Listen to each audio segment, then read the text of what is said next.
Makuu David Majanja ikifanyika katika kanisa la Friends Church Ngong Road hapa Nairobi. Tunarudi tena kwenye taarifa ya hapo awali kuhusu kukamatwa kwa mwanahabari mkongwe Macharia Gaitho kwenye makao makuu ya IPOA. Tusikilize. We are independent in the functions that we carry out. We are impartial, and we'll ensure that justice is done, not just for the journalists, but for Kenyans as a whole. There are a lot of matters that we've taken as on our own motion. In law, they call it suo motu. For those who've been abducted and those who have suffered injuries, we are also investigating at least 40 cases of deaths in this country, and about 150 injuries. And we want to assure Kenyans that once our investigations are complete, any officer, because our mandate is restricted to police officers, we don't investigate civilians. If there is any officer who will be found culpable, certainly we will make the necessary recommendations. We also note Macharia Gaitho's demands that we escalate this to command responsibility. We have a historical case where we've done this, the Baby Pendo case, and Baby Pendo case is being prosecuted on command responsibility and crimes against humanity. So that remains a possibility. We already have a precedent.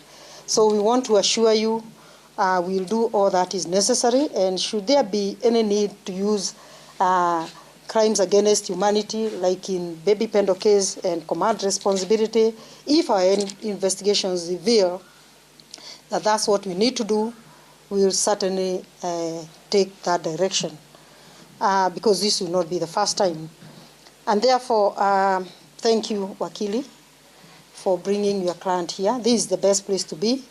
The reason we exist is because the officers cannot investigate themselves. Thank you for asserting that confidence, because it's an area we've also had several fights, the area of dual mandate for IPOA and DCI on matters investigating officers who have committed crimes. The law is very clear on our mandate that IPOA shall investigate all cases of deaths, serious injuries of a criminal nature, of indiscipline, where police officers are involved in the performance of their functions, so that we can hold them to account on behalf of the citizens of this country in the performance of their functions. And in line with our motto, guarding public interest in policing. And having said that, be assured, Mr. Gaitho, you've spoken for Kenyans. We've heard you.